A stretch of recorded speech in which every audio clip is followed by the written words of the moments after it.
kela penjo ni nyaka sani be wanyalo wacho ni yore ma ichoko godo usuru e pacho kae kata tax system mar Kenya bende en fair kata en balanced kalure ni jogo matiyo ema winjo lita ahinya to jogo ma ok ti kata jogo ma ok ndiki kata jogo mantiere business ginto owegi oko bende tax system wa en balanced. Joyce kaduoki anyalo wacho ni gi kaka en sani ok wan gi tax system ma balanced nikech sirkal osetemo keto maino mare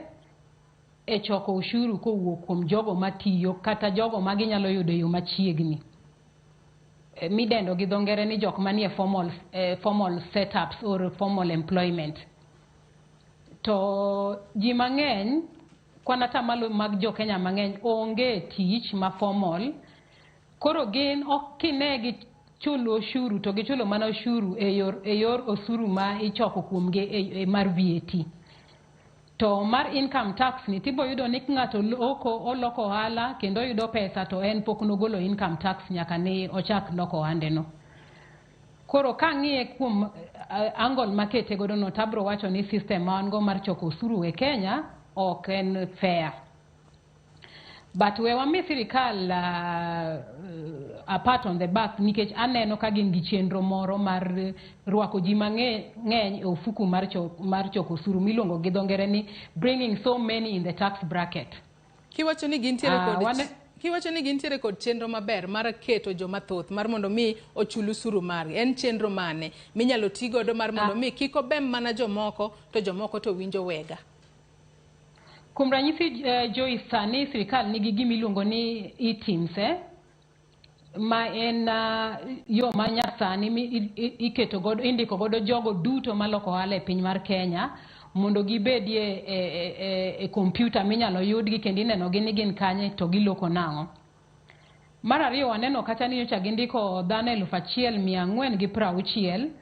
ma ibiro ti godo e yor mar bedo gi kelo gimiluongo ni intelligence information ne KRA.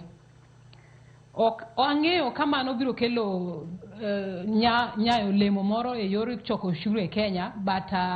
gimachiel maneno ka biro bedo maber ahinya en gimiluongo ni e-teams no ka onyalo bedo welcome gi ji mang'eny mondo wane ni to ka wasekelo jok ma loko ohala gi e tax bracket then machielo watimo nang'o mondo wane ni gichulo ushuru e yo makare. But chandruok ma wan godo kendo en ni ibro yudo ni kata mana keto gi e-teams no en gimoro achiel to mondo mi gichak chulo ushuru nikech ka in e-teams ok nyis ni ibro chulo ushuru. Inyalo donjo e-teams but pod ibro bedo gi yore moko mag pondo e iye ka ma kitimo gimiluongo ni self assessment to kichiwo adieri mar gik ohala ni kakiloko. Kora paro ni sirkal onego tim investment e yor bedo gi intelligence information mar ng'eyo ni to jok maloko ohala gi turnover gi madieri en ang'o nikech ibo yudo ni johala mang'eny ok chiw turnover madieri kendo gihepo chulo ushuru. In short watiyo gi dho ngere ni gi avoid kata gi evade tax. Ilero kanyo makare ahinya Eric korka kori ere kaka inyalo ket system marwa mar usuru mar mondo